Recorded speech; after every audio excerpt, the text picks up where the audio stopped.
Hi guys. Hi. It's Anj Pri. For those of you who are new to our channel, welcome. And for those of you who are returning, thanks for returning back. We wanted to do this video because one of the questions that somebody asked us was, what advice would you give to... Oh, that was so creepy. Priya's door just like opened on its own. What would we tell ourselves if we could go back in time to when we were 18, and what advice would we give to somebody who is at that kind of age? So first of all, we found this album which we wanted to show you from when we were in uni. Like, I don't know if you can see, like, oh, that's me and that's Pri there, and we just literally look how round my head was. Pri used to basically force everyone into like loads of pictures. There we are there. That was fun. But yeah, we found this album and we thought it got us thinking about uni, missing uni, and we thought we'd do this video. So, number one, what would we tell 18-year-old Anj Pri? Firstly, have an open mind. I think at that age, I remember being so concerned with what, like, every action I did, I'd be like, oh, like, what would so-and-so think? And like, oh, is this like a good thing to do? Or like, you'd be concerned with like following what other people were doing instead of like carving your own path. Especially with like uni and stuff, where you've got friends who are like on the same course. It's easy to think, oh, like you all need to do the same things, and don't you think? Yeah. And like, I would tell myself not to worry at all about what other people think. Yeah. And it's easier said than done. But you know, if I think now, do I give a shit what like people? Sorry, my language. What like other people would think of me? And to be honest, I don't. Yeah. It could be because now we're in like a happier, better place, but I've always been quite like a happy person. Like, I'm quite like happy. So are you. You've always been quite content with yourself and your life. But at that age, it's so easy to be like, oh, this person's doing this, or like, I'm not as pretty as this person, or I don't look like this person, or this person did better than me in exams, or feel FOMO. This person's got more friends. Feel FOMO. Yeah. Whereas now, I feel like half the things I used to care about, I'd be like, oh, like, why would that stress you out? Like, why do you need to waste your time with that? And also don't have any expectations of anything. So whether it's university, expectations of your friends, that sort of thing. Just like, if you have a chilled out kind of mindset where you focus on yourself, doing right by your friends, doing right by your family, you're never going to go wrong. Yeah.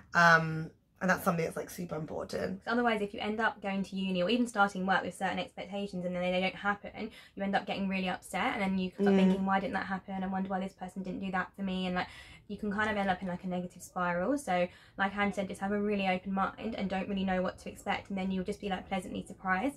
That's the best feeling anyway. Definitely. Okay, so number two, so just be organised, especially I guess more so for university, but also, to be fair, for those of you who aren't going to uni and just working, it's also equally as important to be organised. I think especially at that age where you've got a lot going on and you're probably not used to having that much kind of independence and like doing as many things. So I'm like a bit like weird, so I generally have always like planning my week, and I'll always have a timetable, whether it be for like revision, or also I was in a lot of like dance shows and stuff, so I plan my week out. And now recently I got a whiteboard, this is too much, can see. So I plan my week. I'm going to see the ring light in the background. I plan my week and like things to do, and like what days I'm going to go to the gym, what days I'm seeing certain people, and like it just makes me feel. Do it on your phone? I do, but then I'm quite visual. So I like to. I just put it on my phone like I do. No, I have my calendar on my phone, but I like my week by week knowing, okay, these are the days I'm doing it, and also like little reminders. I like just seeing it. So I feel like, and even my brother and sister, they're twins, and even when they like had exams and things, I'd always make them make a timetable for the week, and so I feel like it's easier to just achieve your goals if you just have it all written out. So there's loads, whether you're like starting uni and stuff, you'll be like, it is so overwhelming when you start uni, especially if you're in quite an intense course that we obviously both did dentistry. There's a lot of, it's not even like it's hard work, it's just a lot of work. And you're not used to it, because at school they spoon feed you a little bit, so they're like, okay, homework is due in like next week, and no one's telling you like, now you need to do your work, whereas in uni, like, you just get given a bunch of stuff, and what you do with it is your own thing, and if you don't pass your exams, that's your problem. And they don't really it's all help in your you control, as much, I think. And also you don't really know how to like work. It's really different. You don't really have like massive textbooks you have to learn, or like I don't know, like mark schemes the way you did for A-levels. It's literally like, here are the lectures, you can add to it if you want to, you can redo it if you want to, you can I never really went to lectures that much. Yeah, I definitely did. Find a few friends who go to all the lectures. Yeah, that's why you befriended me and Jamie. So she would literally always be like hungover in the morning. I'd be like, come on, I call her Husk because of her voice. I'm like, come on, Husk, time to go. And she's like, Pri, honestly, I just feel really sick. I'm really hungover. Can you just go? And I'll copy your notes. And I'm like, I'm the one getting up at 8:30 hungover after a night out. But I still make it in. I'd just be living my best life. She would, and then we'd come back and she'd be there, like pizza and Coke, chilling out. And I'm like, oh my God, I just sat through 3 hours of embryology or some like sort of nonsense. And the cute thing was sometimes I used to also annotate my copy of the notes. How cute is that? Yeah, I know. So yeah, find yourself a friend like that, guys. I was that person. But I would also say, so in terms of being organised, obviously you have to have a balance. Like, don't spend like your whole term just like working. But maybe what I would do is like at every holiday, like Christmas, like Easter or whatever, you would just check where you're at. Like, how many lectures do you have left to go over? Like, any textbooks you need to get, just so that when it comes to like May time, you're not like freaking out. The maximum I was ever behind with lectures, when I say behind with, I mean like having gone through them and annotated them with a book or whatever and got notes and I properly made notes from them, was about maybe like 35-40 lectures, and then I was like, right, enough's enough. So every time you get to the end of a holiday, I'd always make myself be like, okay, yeah, because I never used to work, I only work under pressure. Like, me and Pri are very different workers. I'm like a bit of a boy. I work only under pressure. If there's no pressure on me, I won't work. So I used to wait till it gets like really a lot of pressure, and then I'd suddenly be like panic mode, and then I'd work really hard, never on my phone, like 3 weeks straight, just like working. And by the end of holidays, I'd always want to have an aim to be caught up with all of everything so far. So then you start a new term being like fresh. Yeah. So I would really recommend that, because we saw a lot of people. But you worked as you went, whereas Pri worked as she went, pretty much, to some degree. Yeah, I'm not really a last minute person, as you can tell by my board and day-to-day plan. But even if you are, like, it's fine, like Ange said, just make sure that like at Christmas or April you just recheck with everything, because we saw a lot of our friends wait until like the month before exam. They hadn't looked at any lectures and they were like freaking out because the content is a lot, and you don't realise, especially in first year when it's so different to A-levels. Ravi. And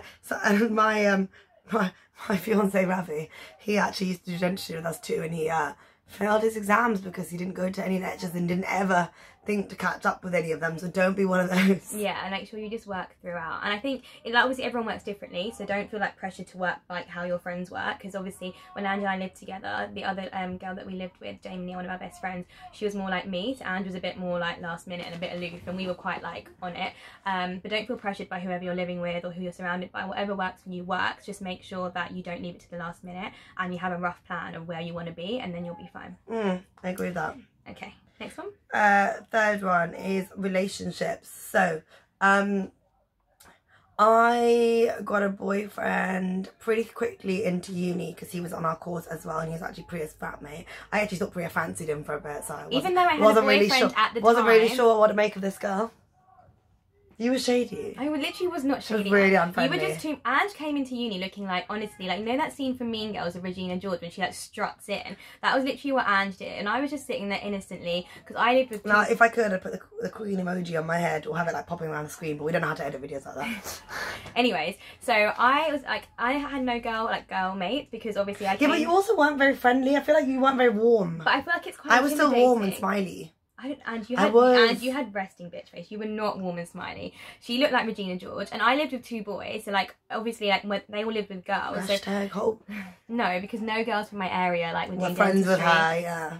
Were doing dentistry or going to King's, so I had to live with the boys, which I actually loved. Had a great time living with them because they're just so much more chilled than girls. Like they're just so chilled out. It was a really fun year, to be honest. And our flat was always the pre-drink like flat, and everyone used to come over because we had like a house. Rent, so good. Yeah. Anyway, so I did not fancy her flatmate, and I was in a relationship at the time, so we're just going to clarify that. So anyway, so I got into a relationship with him pretty quickly after we went into uni, and then we were basically like on and off for like the good part of like 3 or 4 years. Yeah. Probably like three and a, we actually fully probably went out for like 2 and a bit, I think. And then, but like on and off for like 3/verging on 4 years.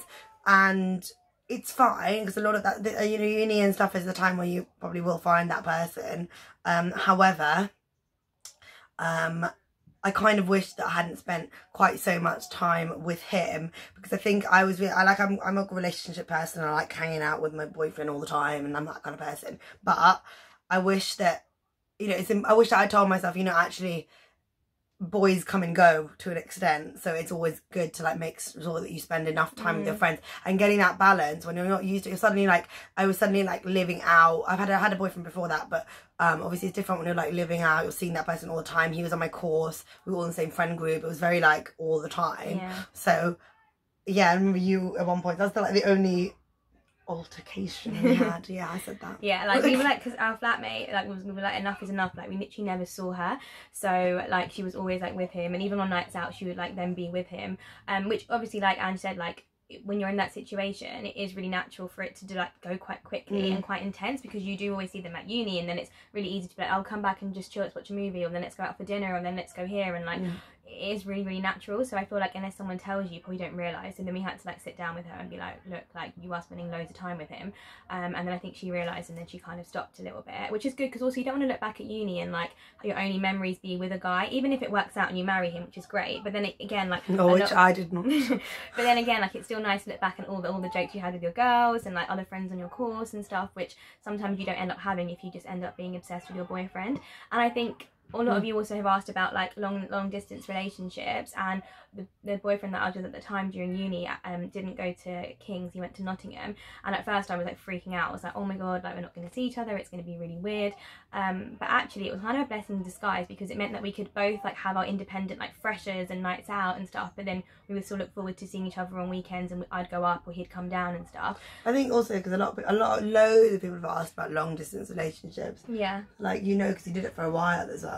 Yeah, I feel like and it worked well. That wasn't the reason anything didn't work out. So it wasn't anything to do with that. So like, which is fine. I think as long as you make effort, and as long as you like that person, which I'm sure you do, then I think if anything it makes you more excited, because you're like, oh my god, I'm seeing them this weekend, the whole weekend together. Like you still get that kind of butterfly kind of feeling, rather than seeing them like every day, like just like casually. As long as you try, as long as you both trust each other as well, you should use it as a test, because people don't take. That's the other thing. Like I think I would probably tell myself at the time as well, even in terms of like, if you think about reasons why people argue, like we used to argue quite a lot, like it was either really good or really, really bad, and I kind of think, like, I remember my parents telling me at the time, they were like, if you argue so much about like little things at this age, then when you're older and you have potential real big issues, like things to do with like marriage, or like where you're going to live, or like kids, vegetarian and stuff like that, and like general like basically bigger issues, and like where you're gonna live and stuff like that, then what's it gonna be like? So you know, you kind of have to think about these things, because you take, at that age, I feel like everything was a big deal. It was almost like loads of first world problems kind of thing. And actually when you look back, they were like the most minor things anyway. Yeah, definitely. So I think even if you're in a relationship, then that's great, but just don't let it take over your whole experience. Even if you're not at uni, even if you're working, again, between 18 and 25, such a crucial age. You don't want it to be filled with just your boyfriend. So whatever you're doing, and if they're controlling, off you go. Off you drop. That too. And also, actually, another thing I want to say is, if you're single and at uni, or single between 18 and 25, working, whatever, like please don't put pressure on yourself, because the amount of people that like would be like, oh no, when you go to uni you have to find your husband, everyone finds their husband at uni, everyone finds their soulmate in uni, and like, it works out for some people, but loads of our friends have met their boyfriends after uni. Like it's really not a big issue, so don't worry if like you haven't found anyone you click with, or you don't find anyone that you like. Again, what goes back to it's not that deep. No expectations and no pressure. Like these things happen when you least expect it as well, so don't worry about it. And also when people look, that's when you end up getting yourself into bad situations, or like you feel a bit like pressured to just deal with whoever. And you don't want to be like that desperado person. That's not a good look. Number 4. Okay, so like try new things. So sounds really cliche, but uni is also like one of the best times to try new things, whether it be like a new hobby, or like Jamie started, like, we made her go to the photography one. Yeah, exactly. It could be anything. There's actually a society for everything, whether it be like religious, or it could be sports, or it could be creative things like that. In school I joined the Animal Welfare Society. Yeah, so and people brought in like animals and stuff, and some of my friends used to laugh at me. They'd walk past the classroom when it was Chanel. She'd walk past the classroom when it was going on, and she'd like knock on the door and then like run away and like laugh, and it was really good. I'm sad they didn't have that at uni. I definitely I know, same. But they have loads of societies, like even like things that you can think, oh my god, no one's gonna have that for my hobby. Like even if they don't, you can just make one. We know people that are like made like certain societies up, like things that they like. One of my dance friends. So like, you know, just try anything, and even if you're like, I'm not good at it, whatever, just go. Like especially in freshers, everyone's so like welcoming, and they want you to like join the society, and they want you to try things, and it's such a good way to like meet people. And also it's the one time where like everyone is pretty like open to meeting friends. Everyone's pretty keen. So like, not saying the more friends you have the better, but it's nice to have pockets of friends in different places, because if all your friends are from like one or two of my friends, like all their friends are from like their course, and then say if they fell out with that one group of friends, then they suddenly found themselves in like with not having that many friends. And it's not that that's the problem, but it's nice to have different pockets of friends, because again, you have like different, what we were saying earlier, like you have different friends for different things, and it's nice to just have like different groups. Because as you get older, you learn things from different friends as well. Like it's just. What have you learned from me? That's actually so disrespectful. We will do a different video on the things that I've learned from Anne. There's a whole list actually. I want to know now.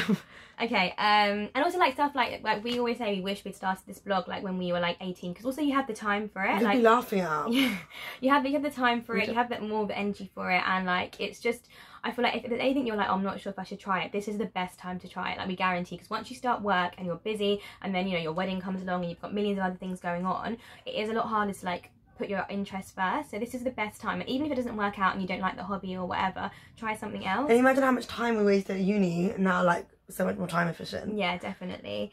And like we both did things, so like I did dance, and I was in like loads of dance shows every year, and Anj did like catwalk and stuff, so we like did lots of things outside dentistry, which is nice, because you also don't want to just go to uni, do your course and then come back. You want to make the most out of that experience. And we both also choreoed as well in the show, so we were both in the show, and then we like in the acts, and then you choreoed classical and street dance, and street, and I choreoed the Eastern Catwalk with Priya's boyfriend. And then number 5, family. Like, as much, I remember thinking like lots of my like my cousins who were older at the time would like reach out and be like, oh, like let's do this and let's do that. And it's funny because that's what I do now to my younger cousins. I'm like, oh, let's do this. So at the time I was very like, oh no, I'm busy, because like it was all about like your uni friends and wanting to like almost like wanting to go out, and like you prioritize your friends over your family. And actually, like, not that I wished I hadn't done that, but like in a sense, some friends do come and go. Your family is always there. And also, this sounds really like sad, but like some of the members of your family when you're older might not be there. So it's nice to feel like you didn't, you know, you prioritized the right things and you spent the time with your family and stuff. Like every time, like I go home pretty much every weekend, and like, a lot of the time, like, okay, I spent lots of time with my family, like my parents, when I came home and stuff. But like, you know, a lot of the time I was like, oh, my parents would be like, oh, let's go for dinner. And I was like, no, like I'm so hungover from the week, tired from the week. Like, oh no, I have work to do. Like I have stuff to like lectures to look over. And it's stuff that we could have done during the week before, like, because we were busy with friends and stuff, we didn't bother. So it's just about finding the balance all in all. But do remember that family's always there, and it's great. Even things like going to spend time with like your grandparents and stuff like that. Like, for example, like my grandma's not here now, and like we had all these years we spent lots of time together anyway, but you know, you don't want to be that person who has any regrets over it. Yeah, definitely. I think even with your siblings as well, because sometimes I feel like when you live in the same house, it's easy to be like, oh, I'm home for the weekend, but actually you're just in your room working, or you're in your room doing things. So like my sister always says, oh, like you're always on your phone at that time and stuff, so it is good. And again, you're on your phone looking at pictures from like uni for that week, or like or like talking to people, or like talking about that week and stuff. So it is really good that when you do go home, it doesn't have to be every weekend. Obviously we did it mainly because we were in London anyway, so it's easier, but just make sure with your parents or whoever, just like put your phone away and spend some actually like quality time with them, and like tell them about uni, tell them about your stories and stuff. Like, don't just feel like because you're home and in the house and in your room you're spending time, because it's a bit different. Also, it's nice to get if you're living like far away from where your parents are, it's nice to get them to like come down for a weekend and like show them around kind of where you go, show them your halls, show them like your flat or whatever, wherever you live, show them like the area. Go take them to like the local restaurant that's nice, or like you know, that sort of thing. It's nice to do, and also I think your parents and stuff would appreciate it. It's a really nice thing to do. Yeah, definitely. And again, family first. Yeah, always. But yeah, I hope this. I don't know if this even would help anyone, but I hope it did. And let us know if you think back at yourself 5 years ago. Yeah, let us know what you would change. What would you change? Do anything differently? It'd be quite interesting to see other people's opinions. And hit subscribe. If you have any friends going to uni, especially things like that, please share this video with them, because I actually think if someone had told me these things, it might have helped me in uni. Yeah. Especially to stop caring what people think. I feel like that's a really big one. Yeah. Definitely. And to stop getting worked up about dumb stuff. Yeah. Like half the things now, if I said to you, oh, so and so, like, I remember someone commented something on my picture, like it would be like such a big thing. Whereas now I'm just like me and Pri, like I was just like whatever. Yeah, like, it's so true. You know. But yeah. Thanks guys. Bye.